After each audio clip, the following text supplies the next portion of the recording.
Welcome back to the class. We are continuing our discussion about Arjuna Padure. Arjuna Padure's arguments about globalization. And in the previous class, we had previous sessions. In fact, we had two sessions, so two classes rather, in which we discussed one of his most important essays on the disjuncture and difference in the global cultural economy. And I mentioned that it is one of the most celebrated essays, one of the most popular, often quoted essays by an anthropologist on globalization ever. And it's also a matter of pride that Appadure belongs to, Appadure is from India, and he is widely known as an Indian anthropologist, living in the West. So we are now continuing with his discussion. We will have two more classes, including this one, trying to understand certain other arguments of Appadure towards his conceptualization of globalization. So this essay titled "The Production of Localities" is also taken from his book Modernity at Large. I mentioned in the previous class that the essay Disjuncture and Difference, it was first written as an independent essay in 1990s, and later it was incorporated in this book Modernity at Large, a very popular book written by Appadure. So this is the final chapter. This is the final chapter of that particular book. I had shown you this the table of contents of that book. We did not go into each and every chapter of that book due to the lack of time. But I thought that it is important that we discuss the first and the last essay. So in this essay, Appadure is talking about the whole notion of locality in a globalized world. And this is a very interesting examination, or a very interesting take, because he provides a very entirely new arguments and ideas about this very term locality and neighborhood. Because we know that we use these terms very interchangeably. We use this term quite often in our everyday conversations. We talk about locality as which to denotes a kind of a particular place, a housing residency. We use the term neighborhood as our immediate place where all our neighbors live. But Appadure argues that these conventional terms have to be rethought. They have to be reimagined in a globalized world.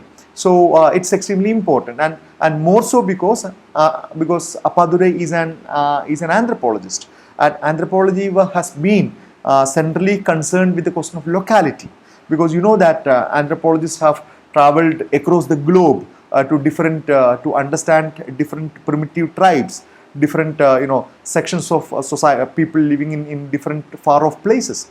So anthropology has been this particular preoccupation with the question of localities, different localities, far off localities, localities in some of the very remotest parts of the world.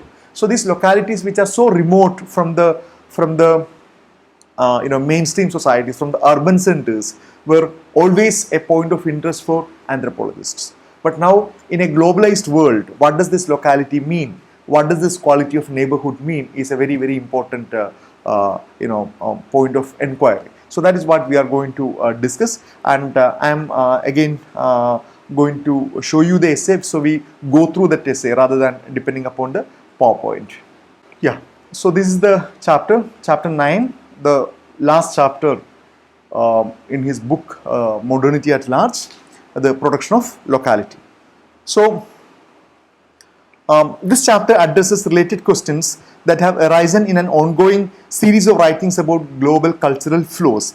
I begin with three such questions. What is the place of locality in schemes about global cultural flow?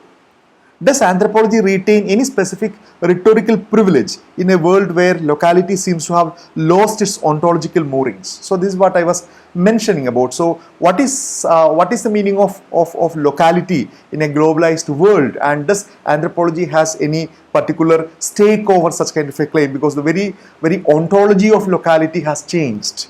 This is most important argument. Okay, so what is locality? What constitutes a locality? The ontology of locality itself has been changed. Can the mutually constitutive relationship between anthropology and locality survive in a dramatically delocalized world? So my concern is with what locality might mean in a situation where the nation state faces particular sorts of transnational destabilization. So he wants to bring in the kind of the kind of crisis that nation states faces in the wake of globalization due to large scale movement of people, ideas, technologies, finance, everything that we discussed in the previous class. So in such a scenario, what happens to this whole idea of locality and neighborhood? I view, so now this is the most important part of this particular chapter, the paragraph that we are going to discuss, this particular paragraph, because here he offers a very new definition, a completely entirely novel definition or a reinterpretation to this idea of locality and neighborhood. And it is extremely important that you follow this particular new meaning or new interpretation, otherwise it might appear very strange or very contradictory as we proceed. So I view locality as primarily relational and contextual rather than as scalar or spatial.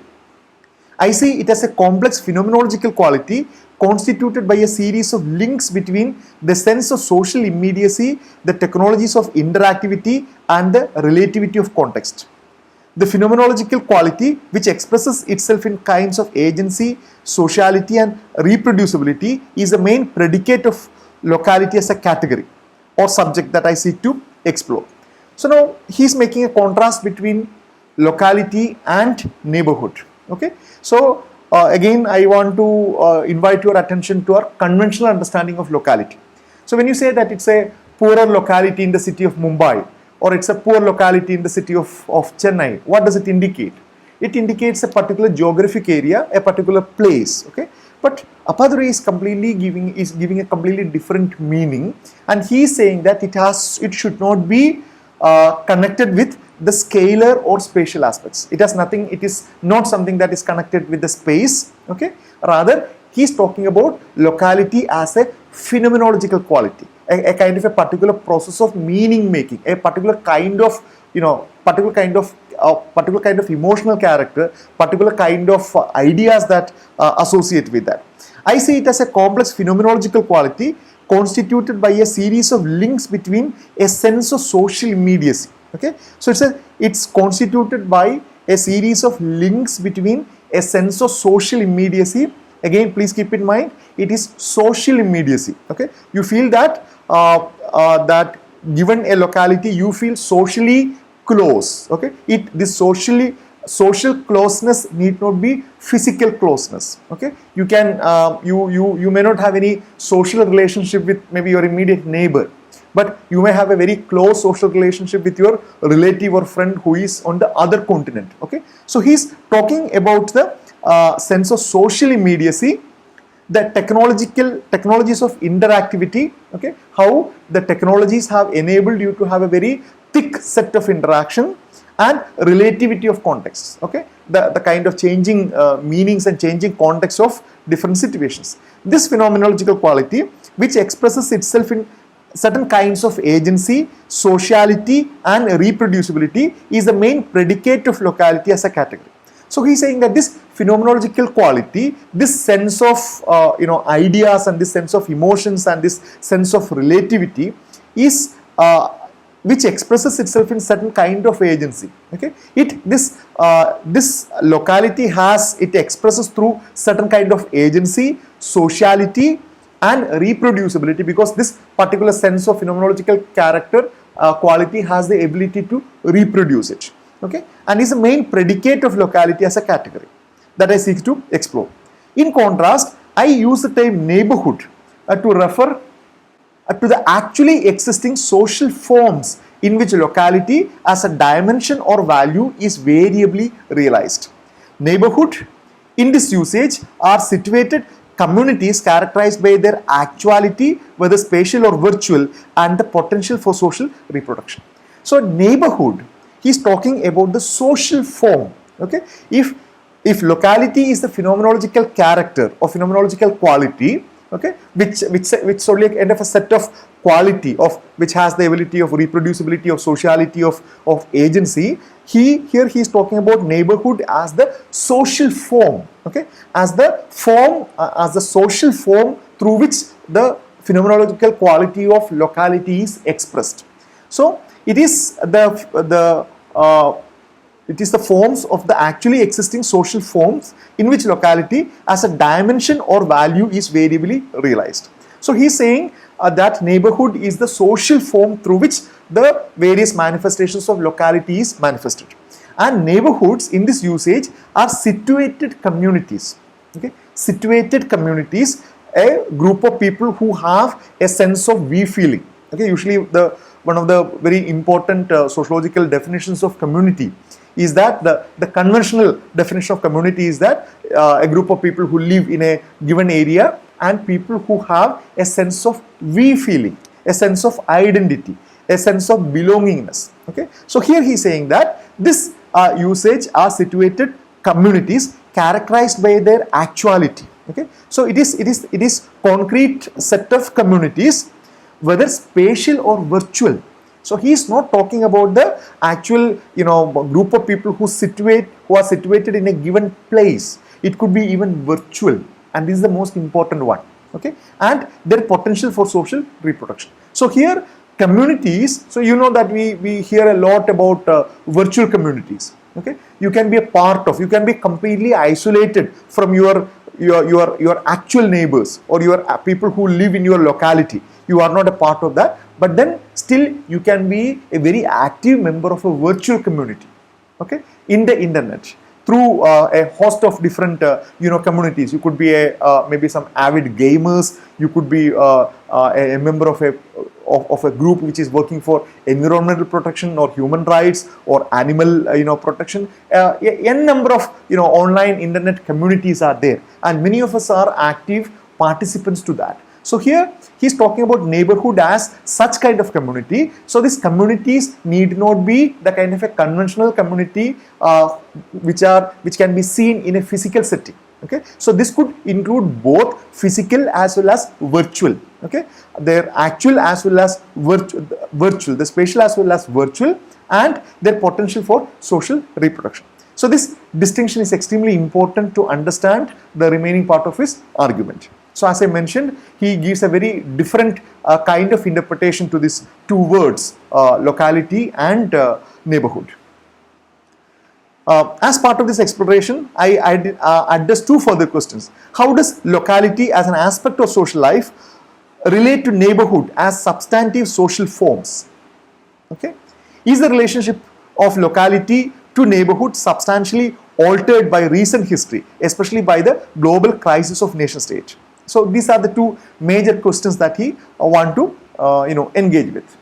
Now in this section, locating the subject, he ventures into a kind of analysis of the anthropological literature to try to see the emergence of an individual, emergence of a subject, how different contexts produce different kind of subjectivities. So this is something very important, because he argues that a subject gets its salience, or a subject gets its meaning only from the kind of a particular locality. So even in the most intimate, spatially confined, geographically isolated situations, locality must be maintained carefully against various kinds of odds. These odds have various times and places be conceptually differentiated.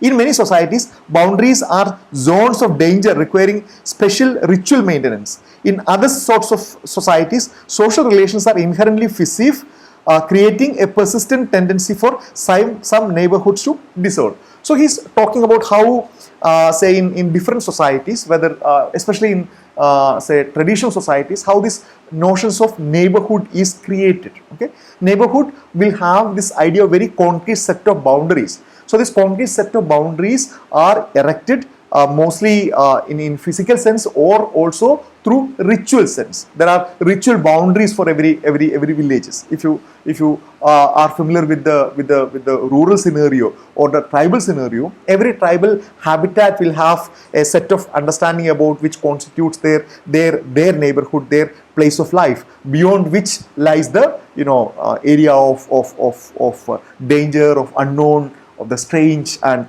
everything. So much of what we call the ethnographic record can be rewritten and reread from the point of view. in the first instance, a great deal of what have been termed as the rites of passage is concerned with the production of what we might call the local subjects, actors who properly belong to a situated community of kin, neighborhood, friends and enemies. So here he is talking about a vast literature in anthropology that has looked into this whole process called as the rites of passage. For example, this initiation techniques, how a small child is initiated into the community, how a boy is made to undergo this process of rites of passage so that he emerges as a full-grown adult in that particular community. So each of these transformations, though might look very ritualistic, are actually the products of the particular locality. The building of houses, organization of paths and passages, the marking and remaking of fields and gardens, the mapping and negotiation of transhuman spaces and hunter-gatherer terrains in the nascent, often hundreds of preoccupation of many small communities studied by anthropology. So these are all, as he mentioned, the staple of anthropologists, because every tribal societies, every primitive communities have this very concrete idea of their immediate boundaries, okay, and these boundaries are boundaries against the nature, boundaries against other people, boundaries against the aliens, boundaries against the spirits. So every community every community is living in the kind of a bounded space. Yeah, so he continues with that discussion about how we tended to call these practices as cosmological or ritual, terms that by distracting us from their active, intentional and productive character create the dubious impressions of mechanical reproduction. So he is calling for a reassessment of anthropological preoccupation with this whole idea of ritual. So one of the most remarkable general features of this ritual process is its highly specific ways of localizing durations and extensions, of giving these categories names and properties, values and meanings, symptoms and legitimacy. So he is calling for a reappropriation or reappraisal of these ritual processes. Now I think let us skip quite a lot of these writings, because it's a kind of detour into anthropological work on locality and neighborhood. The value of reconceiving ethnography and rereading earlier anthropology from the perspective is threefold. One, it shifts the history of ethnography from a history of neighborhood to a history of the techniques of production of locality. Okay, so he's saying that in a globalized society, in a contemporary society, you need to reconceive, reimagine the potentials of ethnography. Ethnography is the anthropological method, okay, of going amidst the people, living in a community and studying. That particular kind of methodology is what is known as ethnography. So he says that in the globalized world, ethnography is not becoming irrelevant, or it's not losing its significance. Rather, you need to reconceptualize. So once you reconceptualize, it has three important implications. One is that it shifts the history of ethnography from a history of neighborhood to a history of the techniques of production of locality. So now ethnography must be preoccupied with understanding the production of locality through the kind of a technical innovations, technical involvement. It opens up new ways of thinking the complex co-production of indigenous categories by organic intellectuals, administrators, linguists, missionaries and ethnologists, which undergird large portions of the monographic history of anthropology. So it opens up new ways of thinking about the co-production of indigenous categories. So it allows you to understand different kind of productions of different kind of categories of these spaces, produced by a host of people, including the organic individuals of the community, by missionaries, by administrators and a host of others. It enables the ethnography of the modern and of the production of locality under modern conditions to be part of a more general contribution to the ethnographic record taught court. Okay, so these are the three important takeaways that he talks about when you talk about the role of ethnography in a globalized world. Then the next section he is talking about the context of locality, talking about how this whole when you understand locality as a phenomenological quality, why it is so important that every locality must be seen in a kind of a given context. I have so far focused on locality as a phenomenological property of social life, a structure of feeling that is produced by particular form of intentional activity and that yields particular sort of material effects. This is again a very important definition of locality, okay, something that we discussed, a structure of feeling that is produced by a particular form of intentional activity that yields a particular sort of material effect. That is why he calls it as a phenomenological quality. Yet this dimensional aspect of locality cannot be separated from the actual setting in and through which social life is reproduced. Okay, so this phenomenological quality has to be produced in an actual setting, and this actual setting, again I am reminding you, it could be both physical or it could be virtual. Okay, so he's only talking about the quality that emerges out of a particular setting, and this setting, when we come to this whole idea of neighborhood, could be either virtual or it could be physical. To make the link between locality as a property of social life and neighborhood as a social form requires a more careful exposition of the problem of context. That is, neighborhoods are inherently what they are because they are opposed to something else and derive from other already produced neighborhoods. So this is a very important argument. So when you look at neighborhood as forms of social intimacy, a neighborhood is always created against some other, because neighborhood is always created on the basis of certain boundaries, and these boundaries are something so important that it demarcates the us from the other, and this other could be anybody. It could be the nature, it could be some spirits, it could be some other set of human beings, or it could be some other community, other tribe, other alien people, it could be other racial people, whatever be that. But a form of neighborhood is always formed on the basis of very clear boundaries, either physical or imagined boundaries, and that is something very important. In the practical consciousness of many human communities, this sometimes else is often conceptualized ecologically as forest or wasteland, ocean or desert, swamp or river. It could be physical things. It may be useful here to note that the social part of context of neighborhood, in fact, that is other neighborhoods, recalls the idea of ethnoscape, a term I used to get away from the idea that groups' identities necessarily imply that cultures need to be seen as spatially bounded, historically unself-conscious, ethnically homogeneous forms. So this form of neighborhood could be also been seen as separated by this whole idea of ethnoscape, a term that he mentions in the previous class or previous article. Yet neighborhoods are always to some extent ethnoscapes insofar as they involve ethnic projects of others as well as consciousness of such projects. So as I mentioned, this whole notion of we, okay, who we are, is always constituted by a contradistinction with the other. Okay, so that is a very, very fundamental process of identity formation. We are always seen as the people who are different from they. Okay, so there is always this process of othering. All locality buildings has a moment of colonization, a moment both historical and chronotypic, when there is a formal recognition that the production of neighborhood requires deliberate, risky, even violent actions in respect to soil, forest, animals and other human beings. Very, very important argument. So every formation of every locality building, a locality building has a moment of colonization.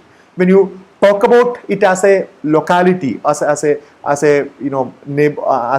of phenomenological quality, as a set of thing, it always involves this very active process of colonization. Colonization here he is using in a very figurative manner, that you exert your influence over a set of spheres, okay, and thereby making it only as yours, without allowing or refusing to allow others to easily come in. And this includes that with respect to soil, with respect to forest, animals or other human beings, because that is only when that is why, because it is possible that you create a set of a bounded set of self, and that is possible only by keeping others outside. And these others, as I mentioned, it could include individuals or everything, individuals or forest or animals or other things. Put in other terms, the transformation of space into places requires a conscious moment which may subsequently be remembered as relatively routine. So this transformation of spaces into places, okay, the transformation of spaces into places requires a conscious moment which may be subsequently be remembered as relatively routine. The production of neighborhood is inherently colonizing in the sense that involves assertion of socially, often ritually organized power over places and settings that are viewed as potentially chaotic and rebellious. The anxieties that attend many ritual habitations, occupations or settlement is a recognition of the implicit violence of all such acts of colonization. So he's saying that this transformation of a space into a place, for example, imagine that a tribal group is wandering from one place to another and they want to settle down in a particular place. So this, then they will have to transform that particular physical place into their own space, and their own space involves the colonization of that geographical area, okay, maybe setting up physical boundaries and setting up ritual boundaries so that they have a very clear idea about what how that particular space must be maintained and how the space outside constitutes a completely different, risky, often dangerous situations. So they will not allow any other animals or human beings or snakes or other things to to come inside their space. They would be attacked or they would be killed. So any such kind of neighborhoods are formed through a process of colonization which is often violent.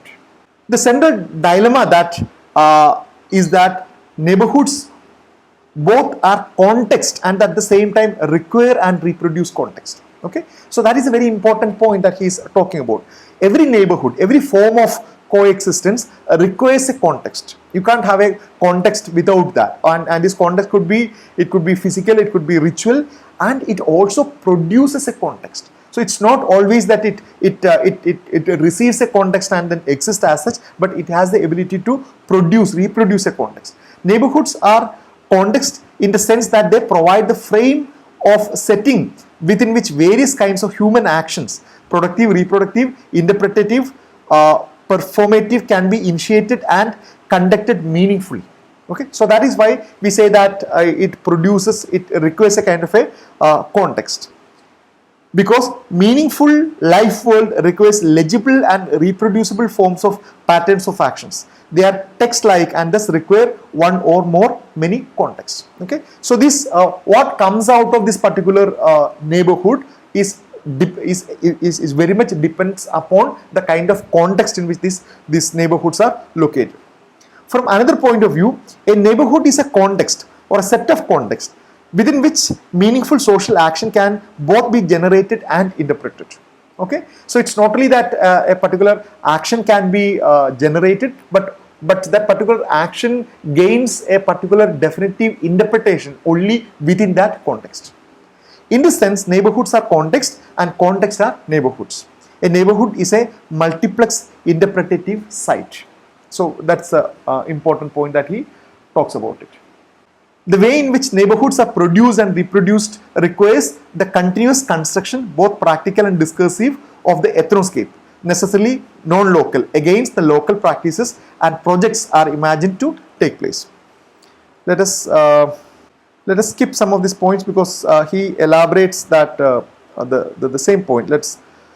Now, thus neighborhoods seem paradoxical because they both constitute and require context. As ethnoscapes, neighborhoods inevitably imply a relational consciousness of other neighborhoods. As I mentioned, that you being a neighborhood, okay, always invokes the idea that there are other neighborhoods around you. But they act as the same time autonomous neighborhoods of interpretation, values and material practices. Thus, locality as a relational achievement is not the same as locality as a practical value in the quotidian production of subjects and colonialization of spaces. Locality production is inevitably context generative to some extent.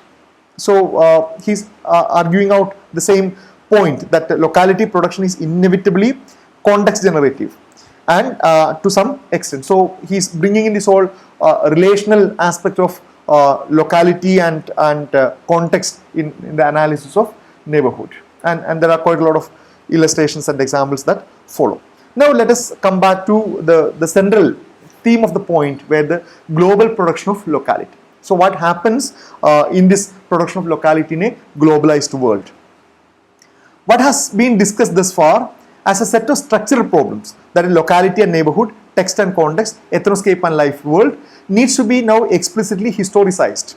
I have indicated already that the relationship of locality and neighborhood to context is historical and dialectical, and that the context generative dimensions of places in their capacity as ethnoscapes is distinct from the context providing features in their capacity as neighborhood.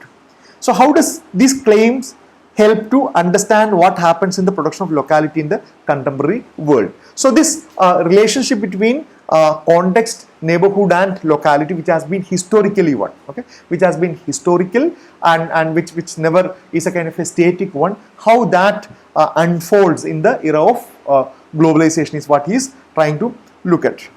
Yeah, a contemporary understanding of globalization seems to indicate a shift from an emphasis on the global journey of capitalist mode of thought and organization to somewhat different emphasis on the spread of nation form, especially as indicated by the concurrent spread of colonialism and print capitalism. So remember the previous discussion we had about the rise of nationalism and the idea of imagined communities. So so he says that in this section I hope to extend my thought about local subjects and localized context to sketch the outline of an argument about the special problems that beset the production of locality in a world that has become deterritorialized. Okay, Deleuze and Guattari, we'll come back to this point again. What does it mean to be deterritorialized? Okay, diasporic and transnational. So he's specifically coming to the central theme. And put simply, this is the core argument of this chapter. Put simply, the task of producing locality as a structure of feeling, a property of social life and an ideology of situated communities is increasingly becoming a struggle.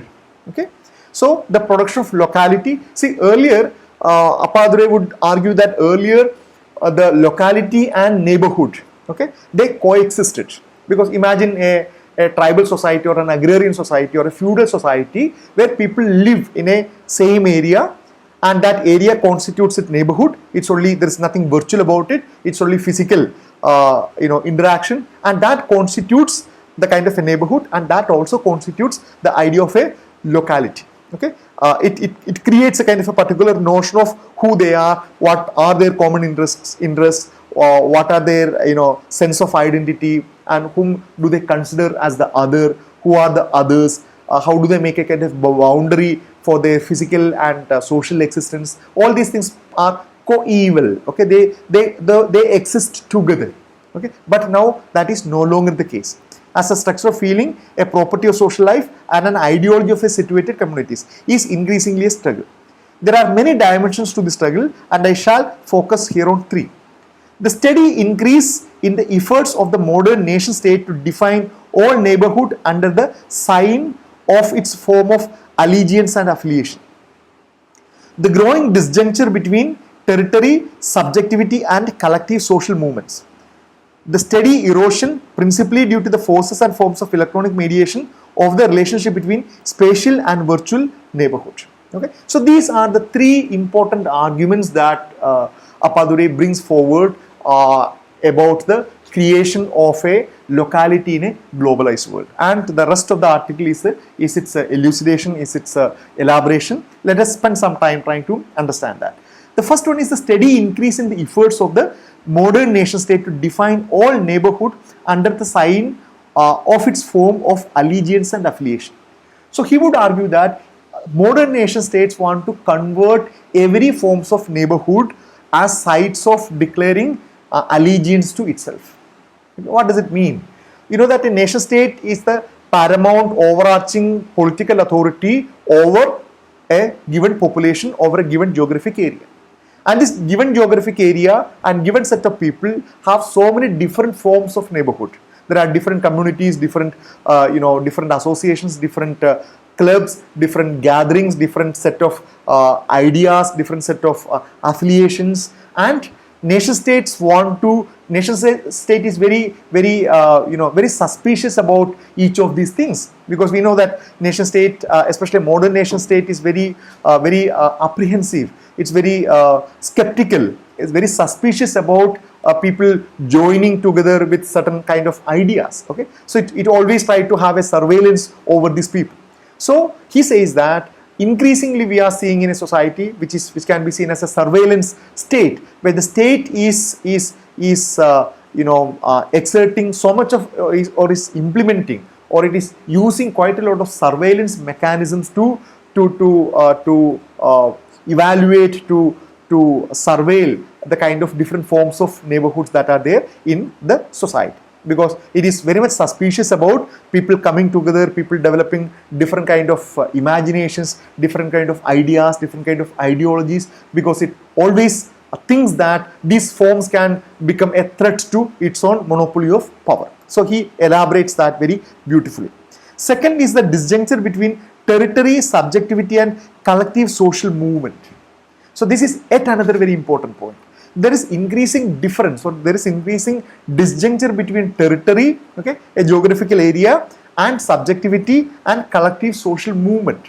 So earlier we could very safely say that the people in a given territory would think in a similar manner, and the kind of movements that happen there will be of a similar character, because it's only people of that particular area come together, they think alike, and they act in a particular manner. Okay, but now it is completely different, because people in a given territory, they are highly exposed to the kind of a global flow of ideas. Okay, so the whole idea of subjectivity, who are you, or what is your social identity, is open to so much of diverse explanations. Okay, so there is no guarantee that the person whom you see in the next street will think like you. Okay, or he or she will think like you, or act like you, or will have an idea about the world which is shared by you.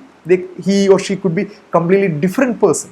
Okay, different person having a completely different set of ideas about individuality, about freedom, about sexuality, about marriage, about nation, about religion. It could be a completely different person. So that person, and then the relation with social movements. So what are the kind of what are the things that can inspire you to collectively get into certain kind of a movement?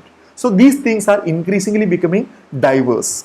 And thirdly, the steady erosion, principally due to the force and form of electronic mediation of the relationship between spatial and virtual neighborhood. This is another point that I mentioned earlier. The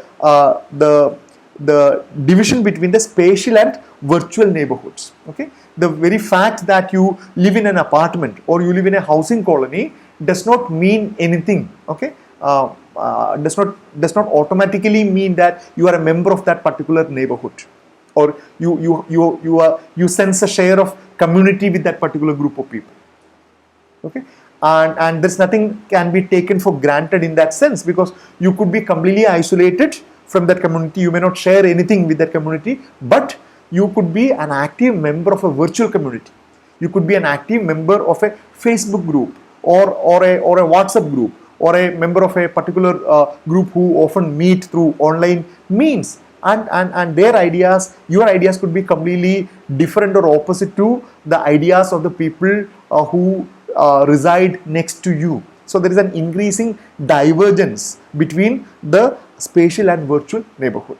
So this rest of the article, he gives quite a lot of, I'm not going into the details, but he elaborates these three important points. So he talks about, he gives a very elaborate description about how nation state is increasingly interfering in the spaces of neighborhood, and this how these ideas of virtual and physical neighborhoods are becoming increasingly different. And he's elaborating about the second point about how you can't take for granted the kind of subjectivity that can emerge in a given locality.